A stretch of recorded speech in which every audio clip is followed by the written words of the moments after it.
मोअज़्ज़ज़ तलबा किराम, सर्फ़ी तहक़ीक़ का मतलब बाज़ तलबा को मालूम नहीं है। कई तलबा पूछ रहे हैं कि सर्फ़ी तहक़ीक़ कैसे होती है। सर्फ़ी तहक़ीक़ से मुराद 6 चीज़ें बयान करना होता है। सर्फ़ी तहक़ीक़ में 6 चीज़ें होती हैं। सबसे पहले सीगा, और सीगे में 8 चीज़ें होती हैं, यानी वाहिद, तस्निया, जमा, मुज़क्कर व मुअन्नस, गायब, हाज़िर, मुतकल्लिम।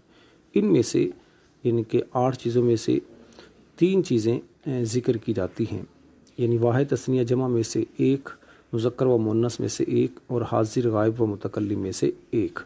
इनमें से अच्छा, सीगे में तो ये 3 चीज़ें हो गई। उसके बाद से अक़साम से मुराद कलिमा की 3 किस्में, इस्म, फ़ील, हर्फ, उसमें से किसी को बयान किया जाता है। और शश अक़साम में से कलिमा की 6 किस्में, सुलासी मुजर्रद, सुलासी मज़ीद फ़ी, रुबाई मुजर्रद, रुबाई मज़ीद फ़ी, खुमासी मुजर्रद, खुमासी मज़ीद फ़ी वगैरह। इनमें से किसी एक को बयान किया जाता है। और चौथी चीज़ हफ़्त अक़साम से मुराद कलिमे की 7 किस्में, सही, महमूस, मुदाअफ़, मिसाल, अजवफ़, नाकिस और लफ़ीफ़ में से किसी एक को बयान किया जाता है। और 5वीं चीज़ अबवाब, यानी ये बाब कौन सा है।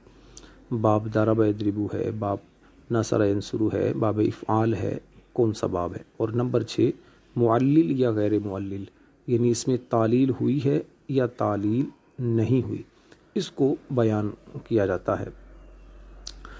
सर्फ़ी तालील का मतलब ये होता है कि जिस कलिमा में जो तब्दीली की गई होती है उसे कायदा और असल के साथ बयान करते हैं। यानी कायदा कौन सा है और इसकी असल क्या है। अब इसको मिसाल से समझिए।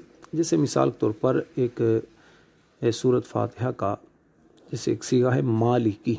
अब मालिक, इसकी सर्फ़ी तहक़ीक़ कैसे करेंगे। मालिक सीगा वाहिद मुज़क्कर, इसमें फ़ाइल, सुलासी मुजर्रद, सही, असबाब, दरबा यदरिबु, गैर मुअल्लिल।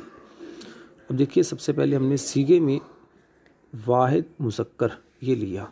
अब चूँकि ये गायब, मुतकल्लिम वगैरह ये नहीं होता, तो इसलिए सिर्फ इन्हीं 2 को ले लिया, वाहिद मुज़क्कर से।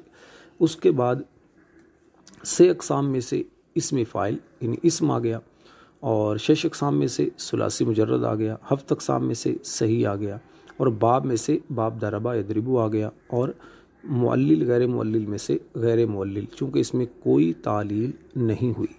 इस तरह सर्फ़ी तहक़ीक़ करते हैं। कोई भी आपके सामने इस्म है, फ़ेल है, हर्फ है, कलिमा है, तो उसकी आपने सर्फ़ी तहक़ीक़ किस अंदाज़ से करनी है। उम्मीद है आपको इसमें फ़ायदा होगा। मुअल्लिल का मतलब जिस कलिमा में तालील यानी किसी भी किस्म की तब्दीली की गई हो, और गैर मुअल्लिल जिस कलिमा में तालील ना की गई हो।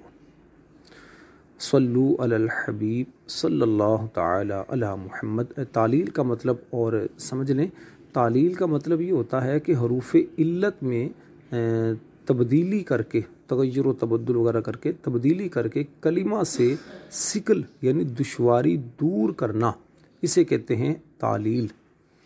कलिमा से यानी हरूफ़ इल्लत में, कलिमा के हरूफ़ इल्लत में तग़य्युर व तबद्दुल करके कलिमा से दुश्वारी दूर करना, ये तालील कहलाता है। तो ये समझ लीजिए। उम्मीद है आपको इंशाअल्लाह